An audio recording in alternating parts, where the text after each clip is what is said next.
Welcome to Charan face vlog channel. நம்ம channel first time பார்க்குறீங்களா? மறக்காமல் சப்ஸ்கிரைப் பண்ணி பக்கத்தில் பெல் பட்டனே தட்டிங்க. நம்ம பார்க்க போகிறது குழந்தைங்களுக்குலாம் பிடிச்ச சிக்கன் பொடி மாஸ் தான் பார்க்க போகிறோம். வாங்க வீடியோக்குள்ளே போகலாம். அதுக்கு இது ரொம்ப சிம்பிளாக தான் செய்ய போகிறோம். ஆனியன் வந்து சின்ன வெங்காயம் இல்லைனா பெரிய வெங்காயம் எதுனாலும் சரி பொடியாக கட் பண்ணி வச்சுக்கோங்க. இஞ்சி பூண்டு, ஒரு தக்காளி, கொத்தமல்லி, கருவேப்பிலை. சிக்கனை நல்லா பொடியாக எவ்வளோ பொடியாக கட் பண்ண முடியுமோ பொடியாக கட் பண்ணி வச்சுக்கோங்க. இப்போ அடுப்பில் பேன் வச்சுக்கோங்க. ஆயில் ஊற்றிக்கோங்க. ஆயில் எந்த ஆயில் வேணால் ஊற்றிக்கலாம். நல்லெண்ணெய், கடலெண்ணெய் எதுனாலும் ஊற்றிக்கலாம். ஸோ பெருஞ்சீரகம் வந்து நான் வந்து 1, 2 தட்டி போட்டிருக்கேன். போட்டுட்டு தாளிச்சிட்டு நான் வேறு எதுவுமே போடல தாளிக்கிறதுக்கு. ஆனியனை போட்டுட்டு அதுக்கு தகுந்த மாதிரி உப்பு போட்டு மஞ்சத்தூள் போட்டு நல்லா வதக்குறேன். ஸோ ஆனியன் ஓரளவு நல்லா ரொம்பவே ஆனியன் வதங்க வேணாம், நல்லா இருக்காது. ஸோ ஓரளவு நல்லா ஆனியன் வதங்கணும்.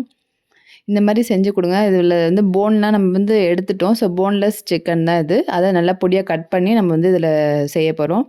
இது வந்து ஈஸியாக நம்ம பசங்களுக்கு வந்து கடிச்சு சாப்பிட்றதுக்கு ஈஸியாகவும் இருக்கும். சின்ன குழந்தைங்களுக்கு கூட கொடுக்கலாம் அதை. இதில் இஞ்சி பூண்டு பேஸ்ட்டு போட்டுக்கோங்க. போட்டு நல்லா வதக்கிக்கோங்க. ஸோ கறி சக்கையாக இருக்கிறப்ப நம்ம இந்த மாதிரி பண்ணோன்னா நம்மளுக்கு வந்து ஈஸியாக இருக்கும் சாப்பிட்றதுக்கு அது. அதிலே வந்து மிளகுத்தூள், குழம்பு மிளகாத்தூள் போட்டுக்கோங்க. கொஞ்சோண்டு கறி மசால் தூள், ஒரு தக்காளி எல்லாமே போட்டு நம்ம அதில் வந்து வதக்க போகிறோம். ரொம்பலாம் அந்த வதக்க போகிறதில்ல. ஆனியன்னு, தக்காளிலாம் வந்து லைட்டாக அதில் மேஷ் ஆனாலே போதும், அவ்வளோதான். அதில் சிக்கன் நம்ம கட் பண்ணி வச்ச சிக்கனையும் அதில் ஆட் பண்ணிக்கலாம். ஆட் பண்ணி நல்லா வதக்கி விட்டுக்கோங்க. இது கொஞ்சம் நேரம் நல்லா வதங்கட்டும்.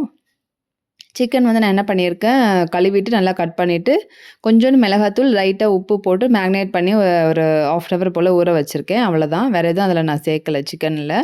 நம்ம ராவாக அப்படியே கட் பண்ணி கூட போடலாம், பிரச்சனை கிடையாது. ஸோ நான் கட் பண்ணி போட்டேன். இருந்தாலும் அதில் வதங்குறப்ப கொஞ்சம் பெருசு பெருசாக இருந்த மாதிரி இருந்துச்சு. ஸோ பொடி மாஸ்னால கொஞ்சம் பொடியாக இருந்தால் நல்லாயிருக்குன்னு தோணுச்சு. ஸோ அதனால் கரண்டி வச்சு லைட்டாக குத்தி குத்தி விட்டுடலாம். ஸோ கொஞ்சம் ஓரளவு இதிலே வதங்குறதுலே வந்து சிக்கன் இதாயிரும். ஸோ லைட்டாக தண்ணி தெளித்த மாதிரி கொஞ்சம் வந்து தண்ணி ஊற்றினாலே போதும். நான் ஊற்றுனது பார்த்துருப்பீங்க. ஸோ அந்தளவுக்கு தண்ணி ஊற்றினாலே போதும். தண்ணி ஊற்றி மூடி வைங்க. மூடி வச்சு இதுமாரி பிரட்டி விட்டுட்டே இருங்க. நல்லா வந்து நல்ல ஒரு ஃப்ளேவர் வரும். சிக்கன் நல்லா சிக்கன் வேகிற அளவுக்கு அந்த தண்ணி இருந்தாலே போதும், அவ்வளோதான். சிக்கனில் உள்ள தண்ணிலாம் அது ட்ரை ஆகிடுச்சு. ஸோ இப்போ கொஞ்சம் நல்லா நம்மளுக்கு வந்து கலருக்காக கொஞ்சம் வதக்கணும். அந்த இதிலே ஆயில் வந்து நிறையா போடணும்னு தேவையில்ல. கொஞ்சம் ஆயில் போடாலே போதும். இது ஃப்ரை பண்ண மாதிரி இருக்கும். நம்மளுக்கு வந்து சிக்கன் நல்லா ஈஸியாக சாப்பிட்ட மாதிரி இருக்கும். சின்ன குழந்தைங்களுக்கு எலும்பு இந்த சக்கையாக வாயிலே வச்சு மென்னுட்டே இருப்பாங்க. ஸோ அந்த மாதிரிலாம் இல்லாமல் நம்ம ஈஸியாக அதில் சாப்பிட்றலாம். நம்ம தோசைக்குள்ளார வச்சு கூட சாப்பிட்லாம். எதுனாலும் ஸ்டஃப் பண்ணி கூட இதை சாப்பிட்டுக்கலாம்.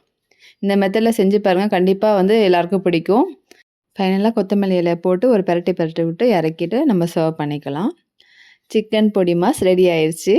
ரொம்பவே டேஸ்ட் அருமையாக இருந்துச்சு. நீங்களும் இதை செஞ்சு பார்த்துட்டு எப்படி இருக்குன்னு கமெண்ட் பண்ணுங்கள். மறக்காமல் சரண் ஃபீஸ் விலாக சப்ஸ்கிரைப் பண்ணிக்கோங்க.